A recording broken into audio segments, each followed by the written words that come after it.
All right, what's up, people? I'm Kyle Sharpton. I'm sitting here with a good friend of mine, Mr. P. Michael. That's right, that's right. Good to see you, brother. Yes, absolutely, you. man. It's been a while. You know what I mean, good to link up with you, bro. Absolutely. So, we go way back. We've known each other for a while. I know some of the things you got going on. I don't know everything, you know what I mean? So I know you're going to fill me in, bring me up to speed right now. But for the people watching and listening who might not know who you are, can you give them a brief rundown of who you are and exactly what you do? Absolutely, absolutely. My name is P. Michael. I am a barber and barber teacher here in Pennsylvania, but I'm also a serial entrepreneur, so I'm very serious about ownership and serious about business and teaching that to our youth. So I have a program called the Junior Barber Academy, and currently this program is all over the world. It started here in Philly, but now it's everywhere. Yeah, so let's go. That's what's up, man. That's what's up. So I want to tell you how proud of you I am, bro. Thank you, man. Thank we you. go back to the 90s, high school. Yeah. You know what I'm saying? And I watched you. The 1900s. Exactly. They call it. I watched you hustle. I watched you grind. You know what I'm saying? You motivated me and others. You know what I'm saying? And I just want to say congrats on everything first and Appreciate foremost. that, man. I'm gonna dive into a little story about how we met. Okay, right? go ahead. First time I met you, right? So I met Lenny, which is your best friend, I would say, right? Absolutely. So I met Lenny in high school. We had classes together, and then right after that, Len introduced me to you. Us as a group of us. We was tight in high school. So I never forget. We went to Fingers, Wings, and Other Things. You remember that joint on South Street? I remember, yeah. So it was back in the day. It was like 3rd and South, somewhere around there. So, and I always remember you and Lynn, y'all was up on everything. Y'all was like, listen, we gotta go to Ishkabibbles, you gotta get the gremlin. You know what I mean? You gotta get the chicken cheesesteak with the broccoli on it, right? Yeah. So y'all was putting us on everything, and it was a hit every time. So I remember we go to for what? Fingers, Wings, and Other Things. And you was like, your energy was on a beam, bro. Like from day one, you was never shy. You was like talking to everybody. I'm looking at you like, I'm looking at P, you talking to Quill. I'm like, yo, do P know these dudes that work? He busting it up, you know what I'm saying? But it was all love and it was positive energy. And like from that day, it was like we just, we've been tight, you know what I'm saying? Yeah. And it's been that same way from back then up until now, you know what I'm saying? Right. So, like I say, just congrats on everything, man. I'm just glad to see you doing well and your family doing well. Thank you. Know They what I mean? got this running line that's called "Keep That Same Energy." And when I heard it for the first time, I was like, "Wow, that's what I'm already stepping into." You know what I mean? Right. And by nature, I'm an introvert, believe it or not. So, like by nature, I really want to sit and observe and listen, and I'd rather not talk. But then I understand that when I went into business at a young age, that I have to talk and I have to bring a certain level because you got to make sure people around you are comfortable. Okay. You know what I mean? And if I sit too quiet, people might be uncomfortable because that's a power. That's a law of power is to always remain silent in the room, and that makes people feel uncomfortable. So that's how you take power. Me, I always want to give power. I don't want to take it. Okay. So I always make sure I bring that energy into the room. I smile, I try to brighten it up, and I definitely try to show love. And like they say, keep that energy. Right, I try to keep it all across the board, man. That's deep, man. So it's intentional. That's okay. Yeah. That's deep. I'm learning that. So being a barber also for some years, like we always had to be outgoing and outspoken. We got to get our customers in the chair, make them feel comfortable. Absolutely. You know what I'm saying? So I always figured like that was a part of your personality and your energy as well. Yeah. I wanted to ask you, at what age did you first start cutting hair? When did you first say, you know what, this is what I want to do? I want to cut hair. I want to be a barber. So I said that at 19. I started cutting hair at 12. Okay. So it took me 7 years to get to that point. Okay. And crazy part is, by the time I said that, I was already in a barbershop working for a year. Okay. Before I said, all right, this is what I'm going to do. Right, because I tried to fight it, you know what I mean? Growing up, 12 years old, I realized that I had a problem. That problem was my mom couldn't afford to get me a haircut.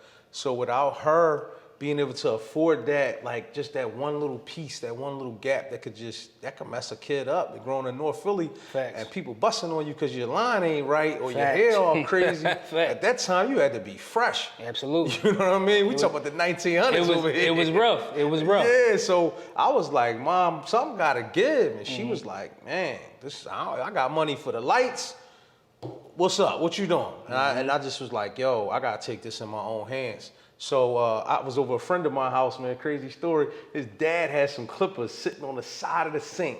And I went in the bathroom and I'm like, oh snap, that's the solver to my problem. Call it the problem solver, right? Like that's gonna solve my issue.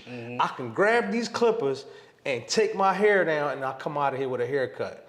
And just thinking in my head, like, yo, how did the barber hook me up the last time I've been? And I just made sure I was just like real super mindful of it. I grabbed the guard, I knew how to put it on for some reason, right? No training or nothing. And I just started doing it how I would brush my hair. That's all I did was start brushing my hair with the clipper on, and I'm talking my hair all over my face, all over my shirt. And so I come out the bathroom, they like, yo, you wanna play the video game? I'm like, no, I'm out. I gotta leave. Right. So they don't know what just happened. Right. So I come home, right? And my mom like, yo, you look different. Like, you got a haircut. I'm like, yo, mom, I did it myself. She like, no, you did. You out there selling drugs. You out there. Yo, I got accused of being a drug dealer. Right, just from getting a haircut. Because I cut my own hair. Yo, that's wild. Yo, she ain't believe me because I lied to her about a lot of dumb stuff. Right. Like kids, we kid. Yeah, she ain't believe me, man. And then for Christmas that year, so that probably was around like, I want to say maybe like October-ish. So around December, Christmas, she bought me a pair of clippers. Nice. And she was like, yo, now cut your hair in front of me. What? I went right in the bathroom. Had my own pair, them Jones was oysters, man. Plug up Jones, home kits. Right. I went in the bathroom, I cut my hair, I put the parts in my eyebrows. I was gonna say you lined him up and everything. No, Nice. with the clip, the big Jones. With the cut, okay. I lined myself up with them Jones. I remember back in the day, one of my OGs in the shop used to do that. He used to shape people up with the cutting joint. Yo, them Jones ain't even have an adjustable bar or nothing. Wow. So they were straight to the grain. Wow, and that's I was crazy. like, yo, this joint felt so good to do it because I was doing something for me. Yeah. You know what I mean? That's dope. So, all right, so at that point, I mean, did you like go in the shop and tell your barber, like, yo, I'm cutting now? Like, I did. So my mom took me to the barber shop. He was a good dude, man. He was a Christian. He had like a Bible verse on the back of his business card. Okay. And he was a solid brother, like clean cut and everything. And I remember telling him, I was like, yeah, man, I'm looking at this barber thing. He was like, for real? I was like, yeah, man, I just cut my own hair. So once he was gonna cut me, I already told him, like, it's a possibility you might not see me no more. Because I'm gonna cut my hair from this point forward. Exactly. And he was like, yo, man, any questions you got, just ask. Like, I'm here for you. And I heard him, but I didn't understand it because I never went to him for nothing else. Right. So I wasn't gonna take him up on that offer. Right. I just knew I wasn't ever gonna see him again. Yeah. And that was it. And that was the last time I seen him, bro. And you moved on from there. I moved on. I kept my hair cut every single week. My hair grew fast. Right. Still do to this day. Nice. And so I made sure I just kept my cut fresh. That's what's You up. know what I mean? That's what's up, bro. Yeah. So would you say that being a barber at that young age, is that what gave you the entrepreneurial spirit that you have? Is that what kind of put the battery in your back to be an entrepreneur? I don't think so. But I know that was the first thing that I did that I claimed it as my own business. Okay. Right? So, so crazy story, right? About Lynn, right? So me and Lynn, this is before the barbering part. Me and Lynn was in my house and we found these beads. This guy used to live inside my crib, right? And he used to sell like beads and incense and oils. And so he had these African beads and he left them in the crib. So me and Lynn, I'm like, yo, Lynn, I got these beads. And we was like, yo, let's go outside and sell them. We went outside, right? It was probably 6 of them. We went outside, sold them joints so fat. They sold like as soon as we walked out the door. Right. Because our block was popping. Like, with so many people on the corner. So we just walked up to people and was like, yo, I got these beads. They $3. What's up? Right. And we're young, dog, like 11. And it was working. So all the people bought the beads, so we had the money. And we was like, yo, it was a store called Woolworth around the corner. I remember like, Woolworth. Yeah, it's like a Rite Aid slash Walmart back in the day. Right. Man, we went there, seen where them beads was at and the rope and all that. We bought all supplies. That's what I'm Came back home, made them joints and fixed them all up, went outside, sold a few, and then went back and bought some more supplies. Like, yo, we gotta get more because they gonna be coming for these joints. Right. Went back outside, nobody bought them, man. Wow. Yo, so that was like a hard lesson in entrepreneurship. Like, yo, never put all your eggs in the basket. Okay. Like, put some up for profit, right? Right. And we was so young, man. That was my first entrepreneur journey, just knowing that I could sell anything. Right, right. Like, yo, put something in my hand, I'm gonna sell it. And it was a lesson, though, like you said. You know what I mean? So, like, I mean, that's what I'm seeing and being an entrepreneur most of my life is it's some ups and some downs. You know what I'm saying? There's a lot of wins. And there's a lot of losses. Sometimes a little more losses than it is wins. And that's the gift. That's the gift, bro. Right. Like, seriously, like, the loss is the gift. Like, failure is always a gift. And I teach that. Like, man, my mom always told me, she said, be careful for hitting home runs straight out the gate. Because you're going to think it's supposed to be like this. She was like, it supposed to be hard. Like, so I take the failures and the parts where I don't do so good at, and I just embrace them because that's the beauty of this journey. You know what I'm saying?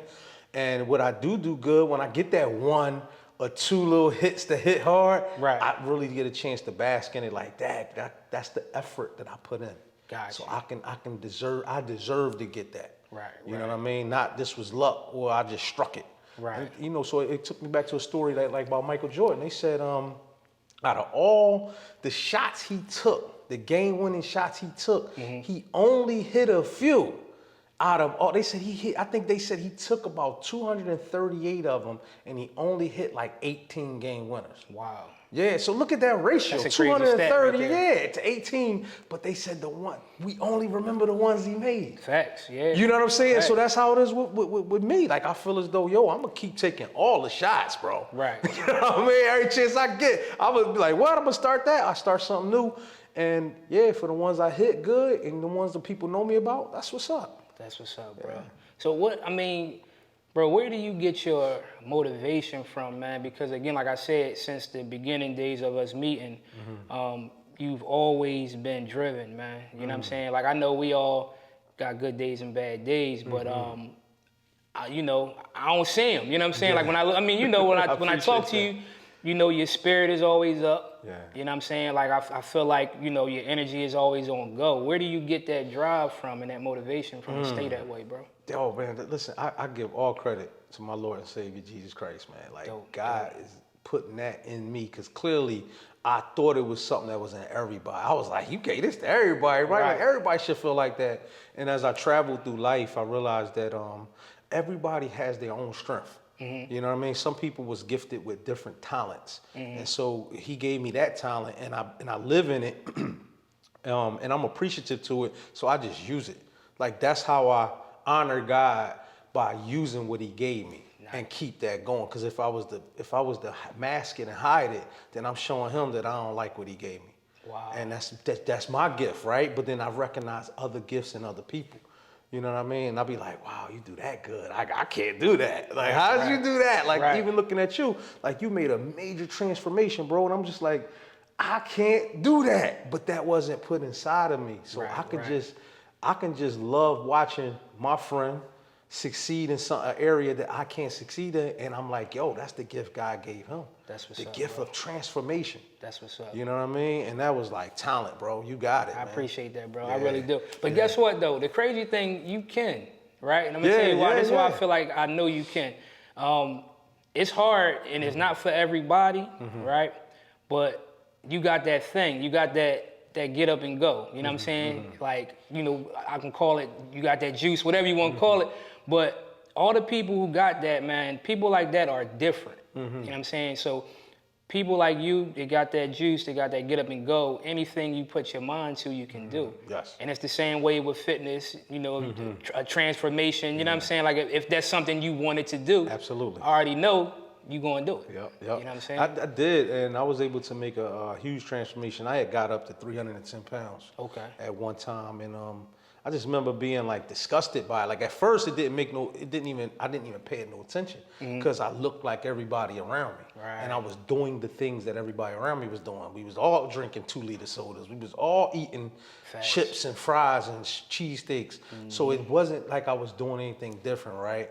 And then I recognized it. And then I went to the doctor, and he was like, yo, you got diabetes. And I was like, what the heck is diabetes? I heard of it, but I really don't know what it means. Right. And he was like, you ever heard somebody say the sugar? And I was like, yeah. He was like, well, that's what you got. Right, I'm right. like, I got to make a change. So what I got to do? He was like, stop doing this, stop doing that. He gave me like a real simple regimen that was kind of like drastic. Okay. Where he was just like, you like macaroni and cheese? I was like, I love macaroni and cheese. He's like, stop eating. Stop eating it. Yeah.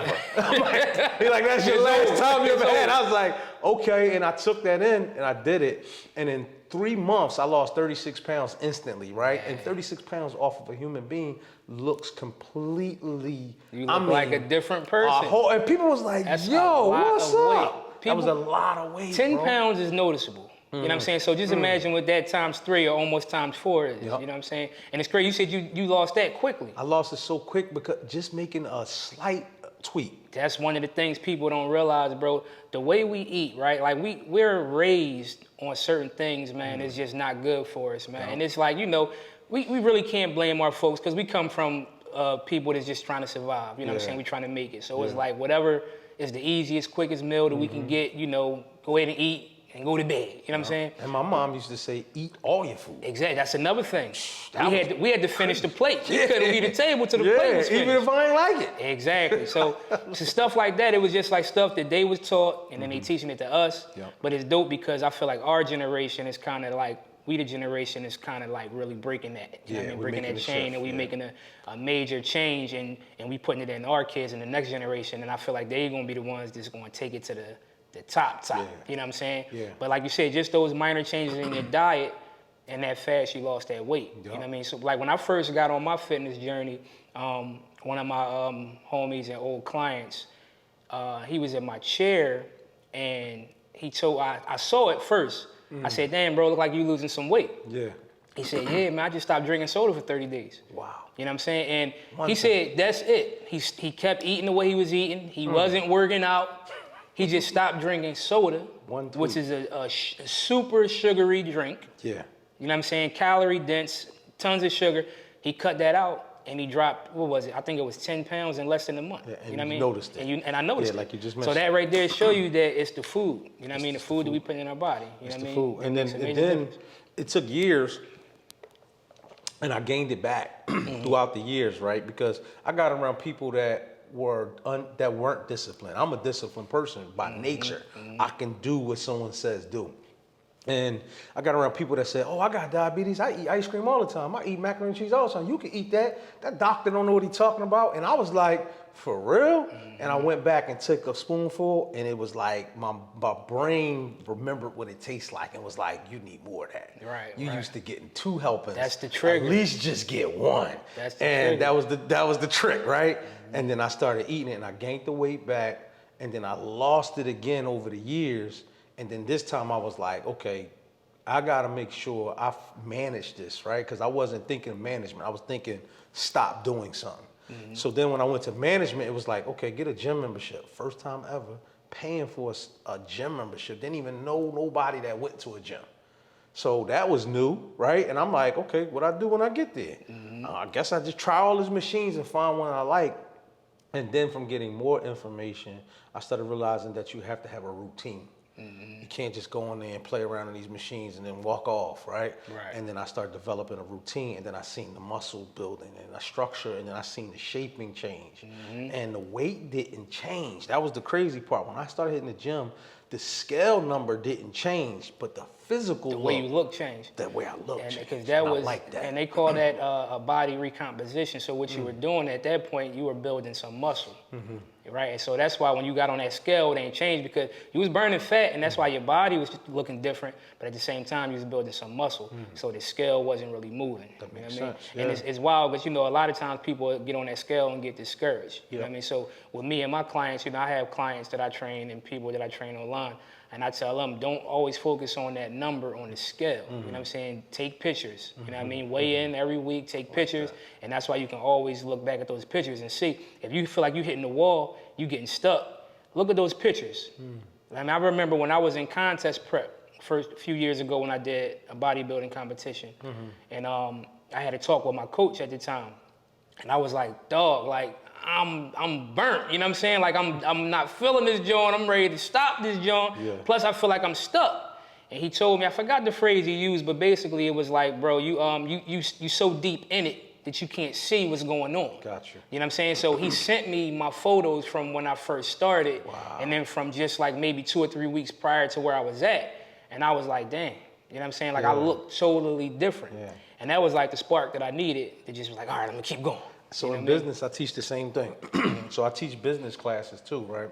And I teach that you have to keep record of the small wins and the small gains. If not, you will get so far ahead that you can't see back where you came from, because the vision is cloudy where you came from, so you don't even know. And that your coach, he was right on point with showing you that old picture to say, look where we started, bro. Like, because the marker we look at in the hood is to look at the scale. That we think that's the number that we need to be, because everybody do it. When they get onto a program, they come into you, first thing they want to do is, I want to lose some weight. And what does that look like? They think of it on a scale tip. They don't think of, hey, I'm trying to fit into this outfit, or I'm trying to look like this person that I used to be in high school. You know, they ain't got that kind of vision. It's like, I just want to lose some weight. Right. And then they don't think like, yo, but what if the weight we lose is fat, but then we build it back in muscle and you look amazing? You know what I mean? Like, what if that happened, right? So what's going to happen is you're going to feel like I let you down. You're going to feel like the program didn't work, or you're going to feel like, you know what, this was successful. It just wasn't what I thought it was going to happen. Right, exactly. So that was the surprise, but it was a good surprise. Yeah. So I wanted to pivot a little bit and talk about your Barber Academy, your Junior Barber Academy. Oh man, that's my baby, man. Let's talk about that. Yep, today is our 5th year anniversary. Nice, so nice. Congratulations. Yeah, 5 years, bro. I never would have expected it, man, because being that child at 12 years old, I never thought that I was going to be pouring into another 12-year-old child, right, in the future. And so now, every time I teach one of my students, I see me at 12, and I'm like, okay, what did I need to hear? How did I need to be taught? Because it was just pure ambition, but it was the result of a problem. That's why I started cutting my hair. And so when anything comes from a problem, you so focused on just solving the problem. And I really never think that it would have let me down this journey, right? But God knew it. He already set it up. Absolutely. He positioned the problem in my life for this reason particularly, to help the next generation in the future. He seen me. I didn't see my future self. You know what I'm saying? Like, I didn't even know I was gonna make it this far. I didn't have that vision, but God already knew it. So he planted that seed inside me early, and then he started watering and cultivating it. And I wasn't a good student in school. So I hated teachers. I hated the way educational systems was done. I was so unruly. I don't want to sit still. Take my hat off. Why? What they got to do with me doing this work? You know what I mean? So I had all kinds of problems in school growing up, and I got kicked out of 12 schools, bro. And so I never thought I was gonna ever walk back through a school door. And so how the program started was, it was this little kid, man. He came inside my barbershop, and his mentor was like, yo, P, I want you to, he need a haircut, right? But first, I want you to cut my hair. And I was like, okay, sound like nothing, right? He was like, but it's gonna be bald. I said, all right, that's cool. He's like, I never had a bald head before, so take your time on me, P, because this is crazy. But I was like, but why he gotta get a bald head? He was like, oh, he has cancer. And I was like, oh, snap. So this kid was 13 years old. And I said, right? So he was like, he got cancer and his hair is falling out on the side, and he has to now get it cut bald, right? And he was like, I started talking to him. He was like, yo, I don't want to lose my hair. I just got my waves. My waves just started spinning, man. I'll be focused. I'll be brushing. He was like, this is crazy. So he took his do-rag off, and I was like, oh, yeah, we got to cut it bald. Yeah. You know what I mean? And so I started cutting my buddy hair, right? And then he was over there looking. He was like, yo, I can't believe you're getting a haircut. I was like, come here. Let me show you this. And this is where God planted the seed. I said, you start doing what I'm doing. And so I gave him the clippers. I was like, I'm doing it like this. Now you do it like that. And he was cheesing, smiling so big. I was like, you like this? Yeah. He was like, I like this. You put him on. I said, yo, his mom was sitting over there. I was like, would you mind if I taught him how to cut hair? He was like, Mom, can I? She was like, yeah, but let's finish what we got going on with the treatment, right? And so I was talking to him. I was like, yo, so if I teach you how to cut, who you gonna cut? He was like, man, I got 5 brothers. So you got 5 brothers? He said, yo. Wow. He said, Mom, if I start cutting them, you gonna pay me, right? I said, he on point. Right. I said, yo, I got you, Nas. I said, come to me and we gonna learn, right? And I didn't even know how I was gonna structure it, how I was gonna build it, but the idea started populating. And I was like, all right, I got it. So I called like a week or 2 later to check up on him, like, yo, so I talked to my man, I was like, oh, how Nas doing, man? I told him I was gonna tuck into the class. He said, P, Nas died last night. Wow. I was like, he passed? He was like, yeah, man, the chemo, he said the chemo didn't work and the cancer just got so aggressive. This was his 2nd time. I said 13, this was the 2nd time, his 2nd round. And I was like, oh man, I didn't know it was that serious, right? Because he had good energy.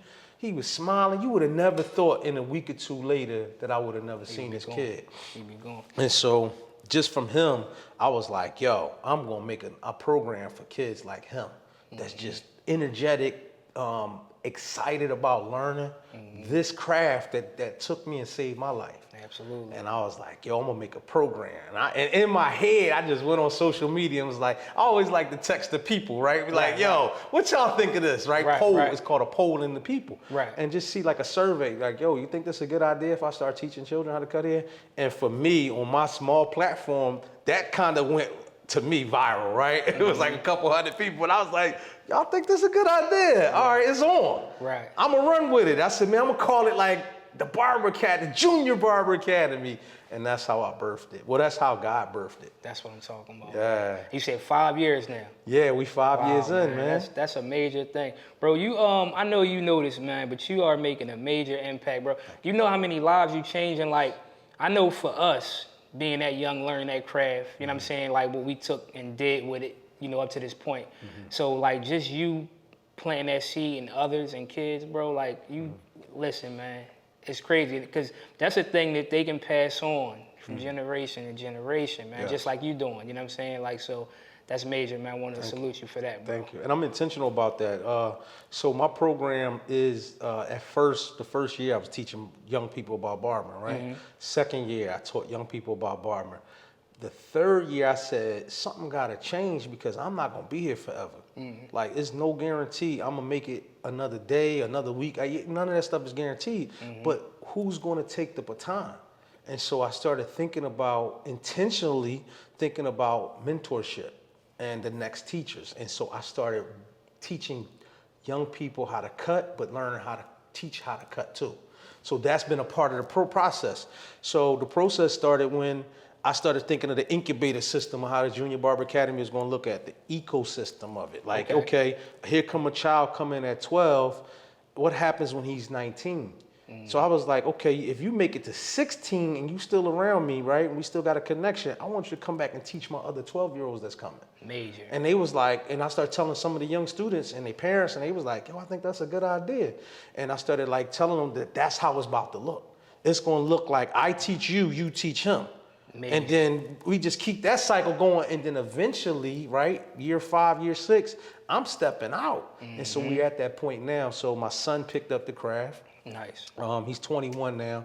He's at a free haircut event right now. Wow. With a student he taught how to cut. Wow. And they going to give out free haircuts to the community. That's right now while we talking at 10 o'clock. Bro, that's major. Crazy, bro. That's major. And look, this John, and these events that I took him to and took all my students to, I take them to community events and teach them how to like, yo, this is how we practice, right? We give out free haircuts, but also we learn in the process, and we give back at the process. So that's the program. Right. We give back and we help people, but we learn at the same time, and then we teach it. Gotcha. And so he started doing this on his own, and I was like, he got it. Yeah. And my students are doing it. My students are teaching their little brothers, and they teaching people that they go to school with. They like, yo, P, I just taught my man how to cut. I'm like, you got it. Dog. That's what this thing is about. That's amazing, man. I know you're super proud of them dudes, man. Proud ain't the word, man, but that's the work God put inside of me. So I understand that that's the mission and that's the objective, is to birth more teachers.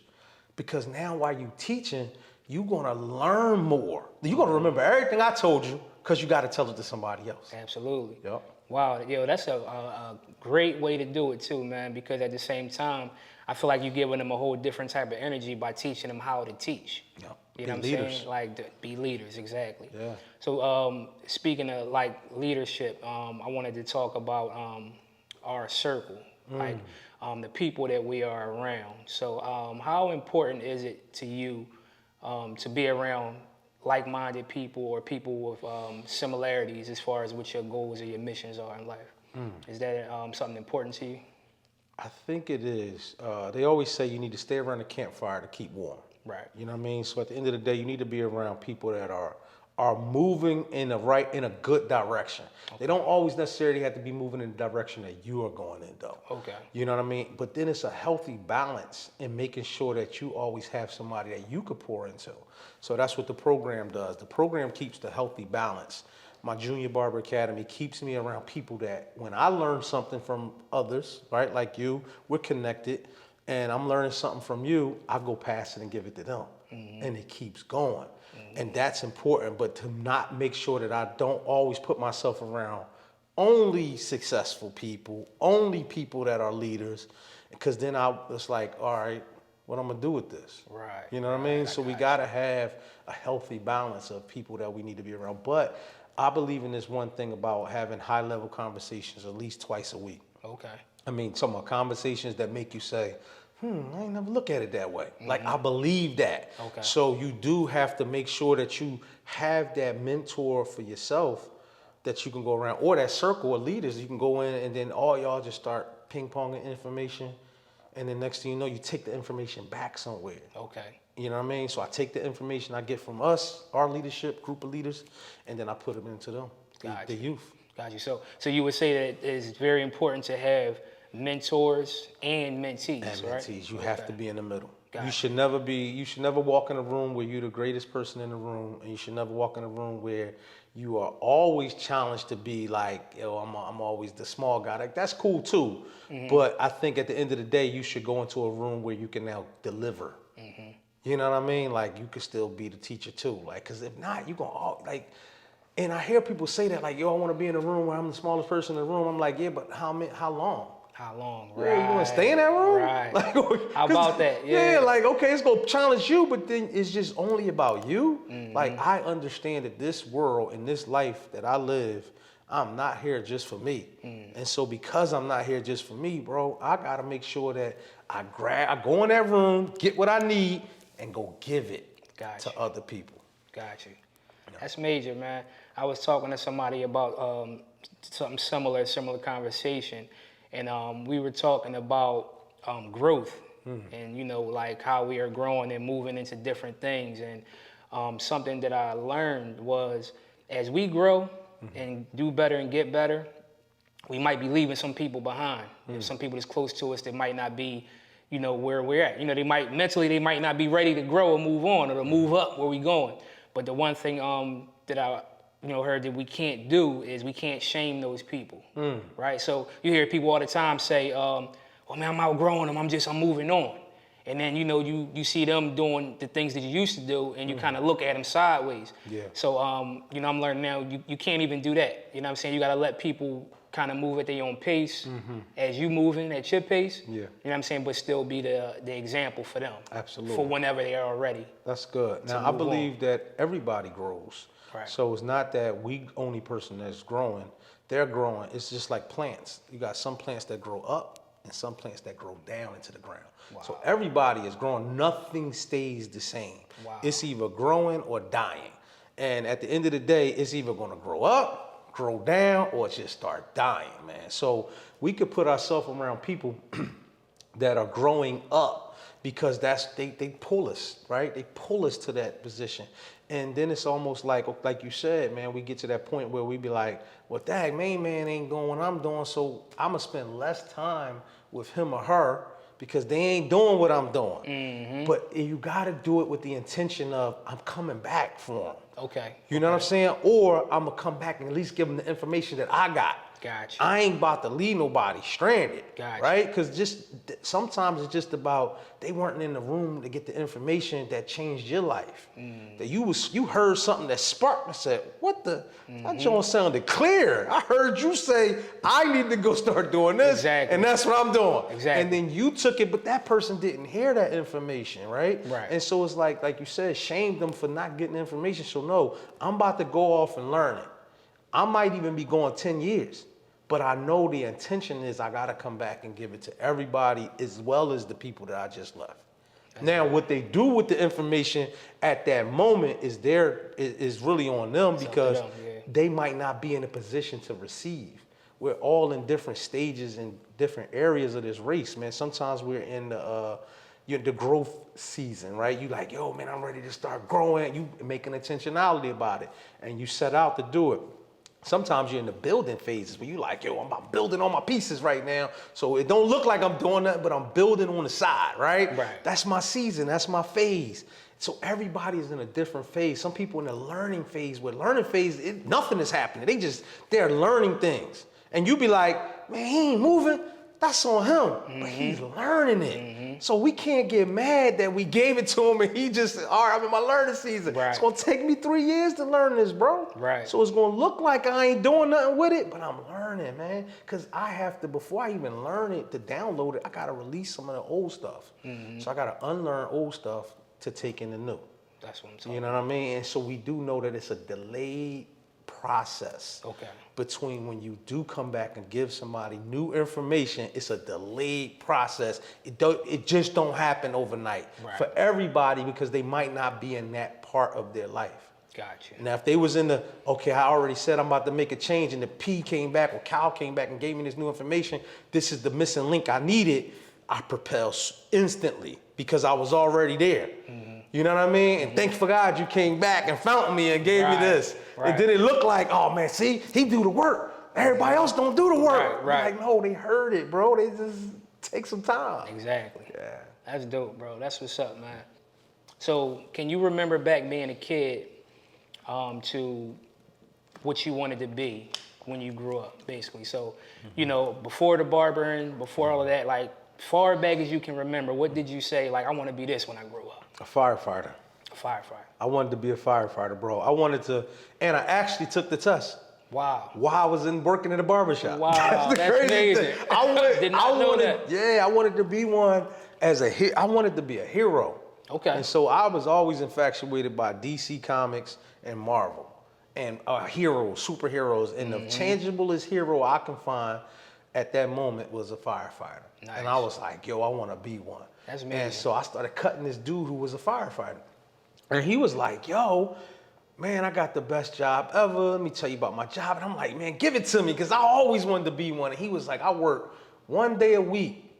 Was it 1 day? It was 2 days a week. I was like, you work 2 days a week? How you do that? He was like, I work 24-hour shifts.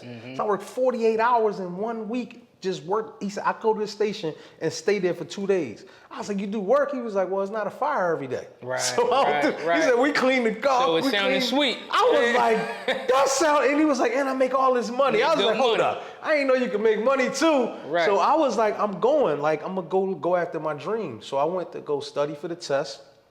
Everything was good, but I had these bad habits. So I read a little, but I ain't read a lot. You know what I mean? Yep. And I went to go take the test, and they had a situation with the test, and I failed it. And they was like, yo, we understand that we made some mistakes on our part, so you can come back and take it again. I was like, man, I'm so burnt out. I think this barbering thing is it. So in the process of becoming a firefighter, which was long, it wasn't just like, oh, you take the test, next week you get the results. Right. It took months to prepare. It took months to sign the thing to say, well, I want to take the test, for them to call you to come take it. Right. And then for you to get the results. That was probably like a year's time frame. By then, I'm cutting hair for a year in a barbershop. Right. And I'm touching money that I never thought that I could ever make. And I was like, I'm going to just stick with this. Like, this is clearly my call. And that's why I said at 19, I realized I was going to become a barber, but I started at 12. Got you. So at 19, that's when the light bulb went off, like, this is my thing right here. Yep. So I started working in that barbershop at 18 years old. I met you when I was 18. So I was in the middle of that. In the middle of the process, and then at 19, probably when we like really started clicking and banging, I already knew like this was it. Right. This and I was so gung-ho about it that's probably where that energy was coming from, because I was like, I finally see what I'm gonna do. Like I ain't gonna be nothing out here, right? I finally see what I'm gonna do, and I just gotta go at it. Yeah, it was dope. I remember that time, man. I remember because, like you said, you was already cutting. You was in the shop already. I think me and Quill, I know I got in a year before Quill. I got in and Quill got in the shop a year after that. So I think that was around the time where Quill just got in. So I already might have been a year in. Yep. And just thinking back now, I didn't even realize at the time, you know what I'm saying, like the circle like that we had, you know what I'm saying, how we like pushed each other without even realizing it, without even trying, motivated each other, you know what I'm saying? Yeah. You know what I mean? So I'm actually grateful for that, you know what I'm saying? Because I feel like a lot of that era has a lot to do with who I am today and where I'm at today. That's big. Yeah, man, so I'm super grateful for that. I learned a lot from you too, man. When I used to come visit you in the shop, I used to come to your shop and visit y'all guys. I remember. I used to sit and I was a sponge, man. I was watching, I was listening, because y'all was from West Philly, and so I was like, I wasn't privileged to the things that y'all was privileged to, right? And it's vice versa. North Philly things, it was different. Community is different. Different neighborhoods. So I'm coming to West, and I'm like, yo, I'm able to like get a piece of that. Like y'all was up on different styles than we were. Y'all was more advanced in like the arching and the curving, and even with the dye, y'all took it to another level, because y'all was articulating the hairline. And I was like, oh snap, this is dope. I gotta bring that back to my space. So I'm bringing that West Philly flavor back to North Philly. And I'm like, I'm coming in there getting game. Yep. And learning, and that's what it is, man. We always should be in a learning mode. Like my learn mode is on at 100% All every day. times. All the times. That's fact. I'm there too. I'm with you, bro. I think back to that time, and it was the same way for me. I tell people all the time, when I first learned how to drive, when it came to like buying my first car, that was you and Lynn. You know what I'm saying? When it came to, you know, what type of car you should get. No, okay, we gonna get this car. You gotta get, you know what I'm saying? All of that I learned from you and Lynn. What to put in your car, I remember we had the 6-disc CD changer. You know what I'm saying? Like I learned all that from y'all, bro. So it was like I said, it was vice versa. It was like, you know, y'all got some stuff from us, we got some stuff for y'all, but it was like the perfect like combo, you know what I mean? Perfect balance, bro. Like, Absolutely, man. It was a dope era. We had some dope times, man. Yeah. I wanted to ask, so if you could give your younger self some advice, what would you tell to your younger self? Knowing what you know now and being who you are now, what could you tell yourself when you were a kid? Anything. This is a very emotional question, to be honest with you, because when I was younger, I couldn't have possibly seen all that this is here, right? Like I am today, and I'm admitting this to you right now, I am the hero that I needed when I was young, bro. Awesome. Like I'm the person that I needed to be around. Today, I needed to be around my younger self, bro. And so it really is emotional, because I always felt like I didn't never have that proper OG. Like to give me a balanced OG, like that could say, yo, I'm making money legally, and I'm a happily married man who don't want to cheat on my queen, right? Right. And this ain't how we do it. We don't do that. We ain't into that. And we gonna be moving in a positive manner, and we gonna help people along the way. Nobody told me that. I had to figure that stuff out through the process. Absolutely. Trial and error, mistakes. Yep. And then having a lot of people that I highly respect and looked up to just tell me wrong information. Just completely bad information, bro. How about that? Like seriously, like bad information. Somebody sending you out to go out and fail. And telling you to do stuff that you know that ain't right. There was a lot of that growing up. And I knew it wasn't right, but I'm like, my OG told me to do it. Like, who wants, that can't go nowhere. We can't take that to nobody and say, man, I'm only doing this wrong because my OG taught me how to do this. So I look back at my younger self, man, and I would say, like, if I could tell my younger self anything, it's like, yo, stay the course, make the mistakes, learn from them, and write it all down. Like, write the process down. Sometimes we store it in our brain, and that's where this that memory comes up, right? And it just be like, all right, I got this memory, these thoughts that we kind of mask and put up. And we be like, it's something trigger it, a smell, something happened, right? Something happened and it pop up. You be like, oh snap, it took me back then. If that memory is bad and you tucked it away for a particular reason, it's gonna make you angry and frustrated. And you're gonna be like, it's a trigger to you, and you're gonna be like, I ain't feeling this right now. Right. I ain't feeling what's going on. Then you ain't gonna know how to respond. But if you wrote it down, you can deal with it because you can go through people and see if anybody else is going through this, right? Okay. You can mention it and you can not tuck it away and you can say, you know what, I have to figure this out because this shouldn't make me feel like this. You know what I mean? Somebody busting on me or somebody calling me this certain name, it shouldn't trigger me to be an emotion that I ain't set out to be this morning. Right. You know what I'm saying? Right. But if I don't know how to process it, then it's gonna bring up this crazy feeling. And then I'm gonna start snapping and be like, Dad, you just went from 0, you know, everybody say that, 0 to 100. Like, how you do that? Right. Bro, you just, you know what I mean? We ain't identify like, yo, you just mentioned something, something I put up. It was a trigger. Yeah, but if I'm growing through life and I realize that, okay, what I went through, maybe somebody else went through it, and I guess it can be, say that I ain't the only one, and it ain't that embarrassing, it ain't that bad, and it's just one of my flaws, it's one of the things that happen for me instead of to me, because that's the most important part. We don't want to think that life is happening to us. Okay. Like all these things, people doing it to me. Like, it's doing it for you, bro. Okay. My mom not having money when I was 12 to get me a haircut, she didn't do that to me. She did that for me. You see what I'm saying? Mindset. For me to come here. Mindset. And that's mindset. That's how you look at things. It's called prospective, not perspective. Wow. Yeah, you have to look at things as a prospective.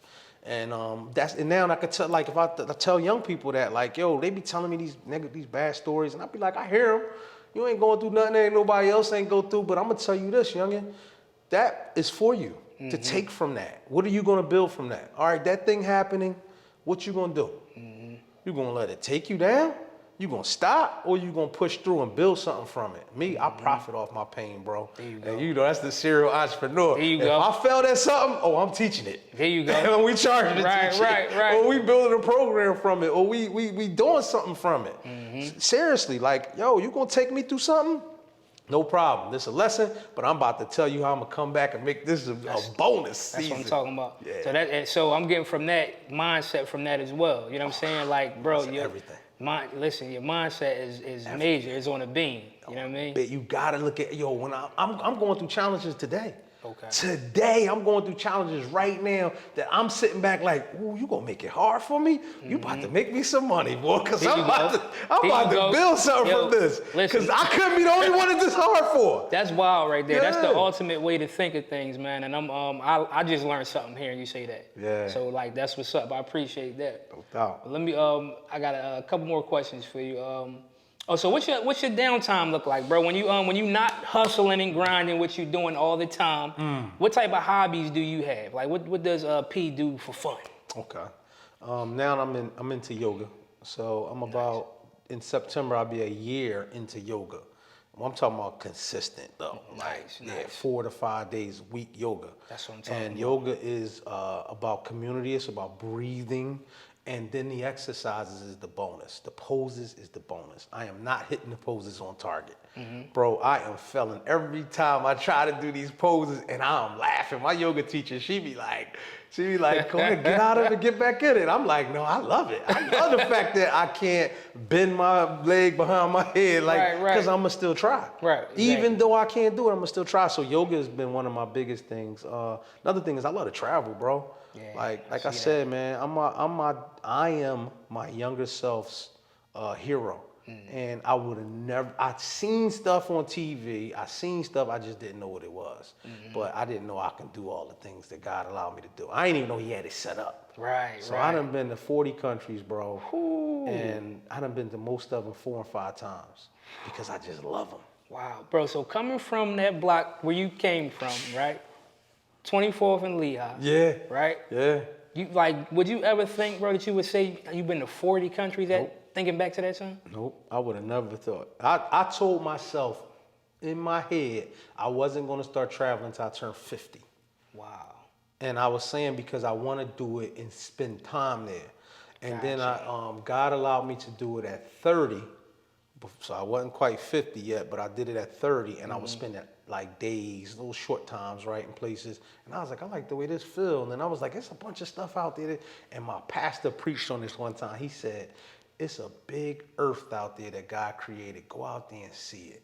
Wow. Don't get trapped up in this little small area that we keep staying in. And I was like, I felt like that was an exhortation to me. That's great I advice. was like, yes, I'm on my way. Listen, that is I great told him advice. that day, I think at the end of that sermon, I told him, I said, I'm going to Prague. And he was like, oh, I know about Prague. I was like, you do? Because I don't know nothing about it. I just said it, right? I just put it in my head, I'm going to Prague. And he was like, yeah, man, you got to go and check out this and do this.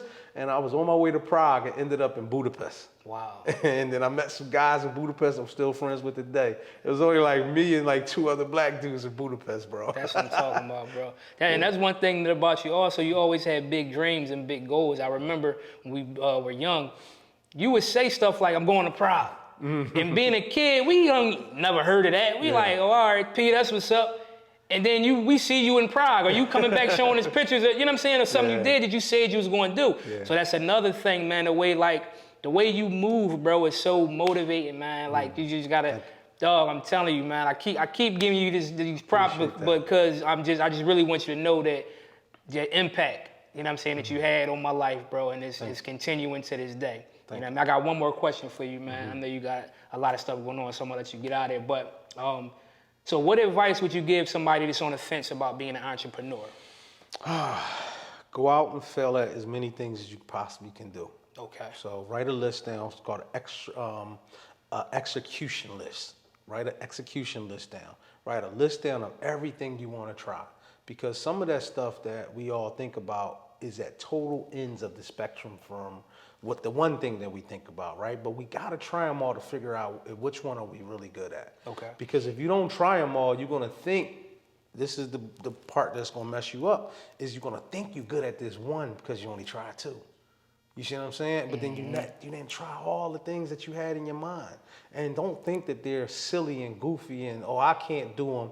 People are epically failing every day, and we're watching them thinking they're succeeding.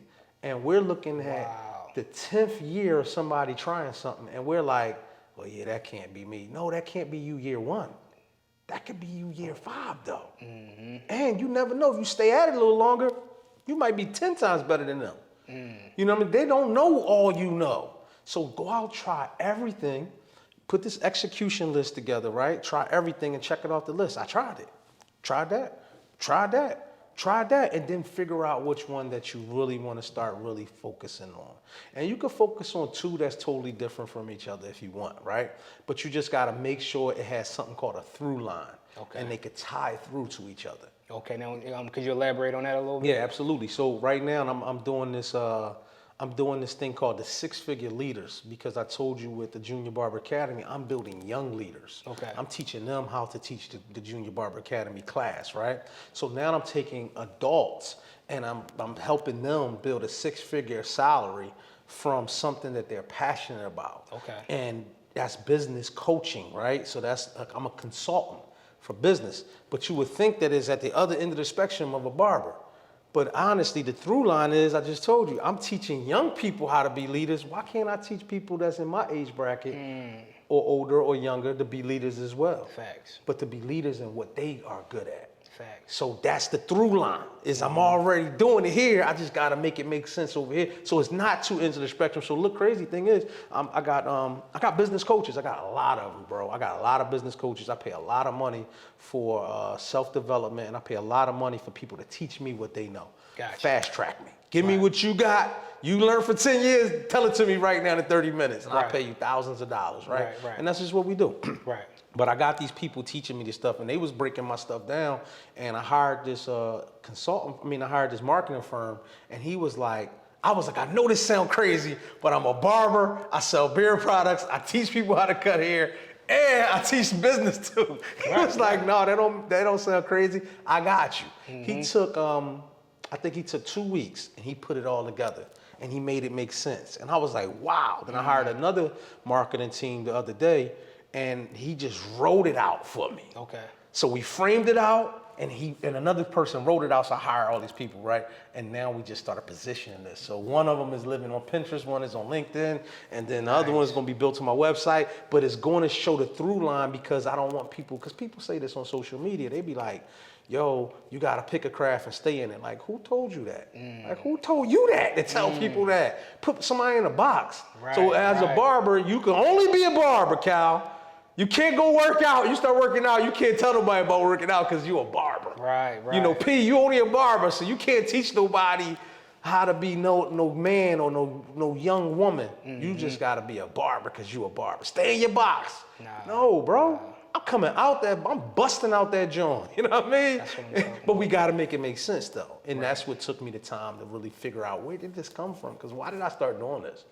You know what I mean? Like, why did I create a whole business consulting company? But I love it, and I teach it, and I had these challenges where I challenge people to hang with me for 5 days, and they sit with me for an hour every day for 5 days, bro.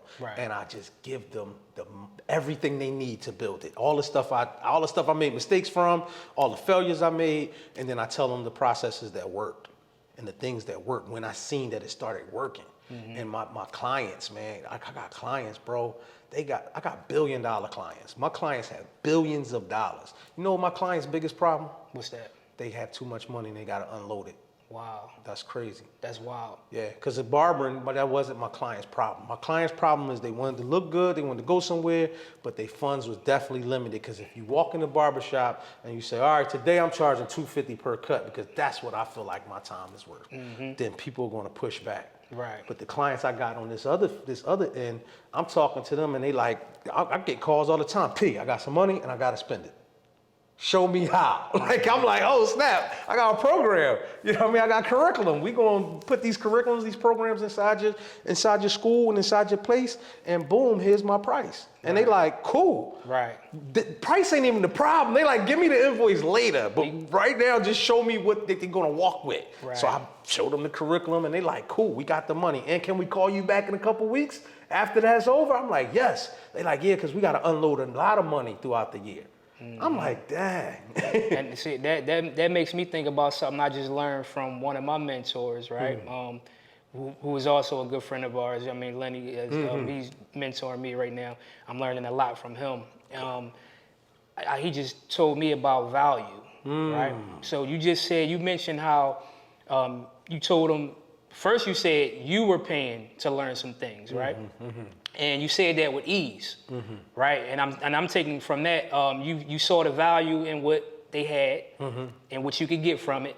So, I'm gonna pay for that because it's more value versus what this number amount is. Yeah. And that's what I got from Len just recently. It was like, bro, we look at these numbers a lot of times and we like shy away from these numbers, but you gotta think about the value of what you're gonna get from making that payment. Absolutely. Think about that value. And if that value is very meaningful, if it's a lot of value in that lesson that you're about to get, pay that. You know what I'm saying? And here's the biggest part.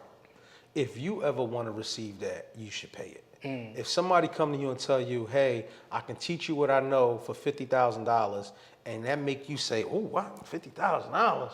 If you in your head ever said, I want somebody to pay me $50,000, then go pay that $50,000 to see what the journey feel like to paying it. Facts. So you'll know what a person feel like. And it's easier to ask for it when you paid it. Facts. So we can't, I remember I used to complain about things that was $140 because I had this crazy mindset about it. Like, man, that shouldn't be no $140. That's too much. Now that thing is $10,000 that I used to say was crazy for $150, $160. Now I'm sitting back like, you know what? I gotta pay it, and I need to pay it fast before it go up even more, right? Facts, but I need to pay it because I need to know what it feel like to pay that to get it. Right. Because somebody one day gonna give me that. And so now I'm proud to say that my clients do pay me thousands and thousands of dollars. I'm happy to receive it. I'm easy to give the number out like it's nothing because the number to me is the number that I'm paying. Right. So I'm like, this should be simple. And you know what it's worth, man. Like right now, listen, man, the knowledge is everything, man. There's so much out there. Yeah. You got so much to give. We have so much more to get. You know what I'm saying? So we just gotta keep the process going, man. Yep. I want you to tell people your handles, like your social media handles and stuff, so they can know where to reach you at. Yeah, so right now you can reach me on Instagram. That's my biggest platform. I'm gonna be dominant YouTube. I just got verified on YouTube too. Nice, bro. Congrats, brother. So on YouTube is P Michael Boom. On Instagram is at P Michael _. LinkedIn is P Michael Boom. Facebook is P Michael Boom. My website is pmichael.org. And guys, man, I'm on that. And I'm on TikTok. We about to bust and repurpose some of the content from off the long form of YouTube, and we putting on TikTok as a little chopped up, little small scene. That's a gem right there. They just gave y'all some game. I'm a link below everything. Like everything you just said, I'm gonna link below for everybody.